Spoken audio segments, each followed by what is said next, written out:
Et puis, je vous le disais tout à l'heure dans le sommaire, c'est la révélation du Figaro. Une plainte a été déposée contre Didier Raoult. C'est devant l'ordre des médecins par la Société de pathologie infectieuse de langue française. Des centaines de scientifiques mettent en cause la déontologie de Didier Raoult. Professeur Bricker, bonsoir. Bonsoir, monsieur. Vous êtes membre de l'Académie de médecine, infectiologue. D'abord, la nature des reproches qui peuvent être faits à Didier Raoult, quelle est-elle ? Écoutez, si j'ai bien noté et compris, on lui reproche un petit peu la façon dont il a géré les essais ou les convictions qu'il a exprimées vis-à-vis des traitements par l'hydroxychloroquine.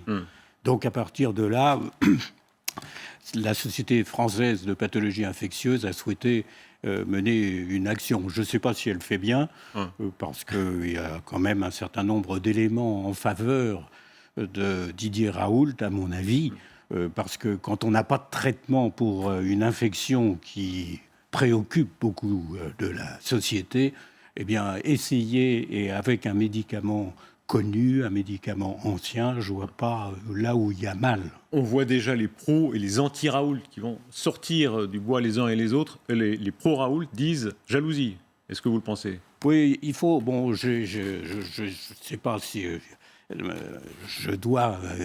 évoquer tout ça, mais j'ai eu l'avantage, je connais Didier Raoult, j'ai travaillé avec lui, j'ai échangé avec lui, c'est un homme de conviction, c'est un très bon chercheur, c'est un très bon scientifique, il dirige très bien un laboratoire à Marseille. Donc, quand on dit, pardon, que c'est un des plus grands microbiologistes du monde, par exemple, est-ce que c'est vrai ? C'est un très grand microbiologiste, manifestement, et je pense que peut-être ça suscite effectivement des jalousies. Alors, au-delà de ça, il faut bien reconnaître qu'il a un caractère trempé et qu'il exprime, et ça c'est un avantage, il exprime directement ce qu'il pense. Trempé, pardon, c'est l'euphémisme pour dire quoi ? C'est un euphémisme pour dire qu'il dit clairement un certain nombre de choses qu'il pense, et peut-être sans détour, et peut-être pas avec suffisamment de forme pour que ça plaise à tout le monde. Il y a beaucoup de témoignages sur ce caractère presque fou. Certains disent immense génie, mais génie un peu fou. Est-ce que dans sa pratique, puisque c'est quand même là, c'est là-dessus que porte la plainte, est-ce que dans sa pratique, ça s'est marqué d'après vous, d'une manière ou d'une autre, dans les méthodologies ? Écoutez, moi, je ne peux en juger qu'en termes de clinicien. Je tiens à souligner que la chloroquine, l'hydroxychloroquine qu'il a utilisée pour traiter ces malades, d'abord était avec un autre médicament qui est un antibiotique, qui est l'azithromycine.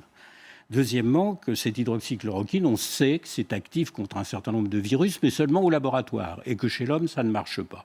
Donc, c'était un risque que de l'utiliser, c'est vrai, d'un point de vue théorique, mais encore une fois, je trouve que quand on n'a pas de traitement sur une maladie virale qui est redoutée, qui tue un certain nombre de personnes fragiles, etc., eh bien, utiliser un produit connu et donc qui ne pose pas spécialement de problème, c'est justifié. Alors, si vous me demandez mon avis, moi je pense que l'hydroxychloroquine chez l'homme, ça marche pas, ou ça marche très peu. En revanche, l'azithromycine, qui était associée, est un antibiotique qui a des actions antivirales, et beaucoup de nos confrères médecins généralistes utilisent actuellement cette azithromycine avec un certain nombre de succès. Mais ça n'est pas pour autant une preuve d'efficacité. On sent une certaine compréhension. Vous connaissez Didier Raoult ? Oui. Bien.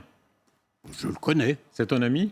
C'est un collègue avec qui j'ai échangé suffisamment souvent pour dire que c'est un ami. Vous savez, un vrai ami, c'est pas si simple que ça. Donc non, un ami au sens vrai du terme, non, mais un collègue que nous apprécions, que moi j'apprécie et que je crois qu'il m'apprécie aussi. Tout ça, oui.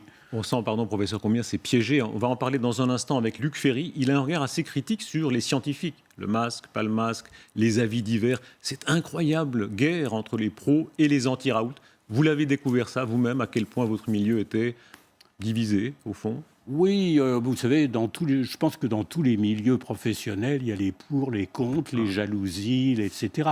Mais à partir de là, je pense que moi, ce que je voudrais surtout souligner, c'est que dans une période épidémique, qui est automatiquement une période difficile, très difficile, elle est difficile sur bien des aspects, elle est difficile sur des aspects de santé en particulier, eh bien, il y a nécessité de s'unir et d'éviter un petit peu ce genre de querelles, de divergences non constructives. La discussion entre scientifiques est essentielle, mais les querelles qui aboutissent à des difficultés entre les personnes, c'est pas bon.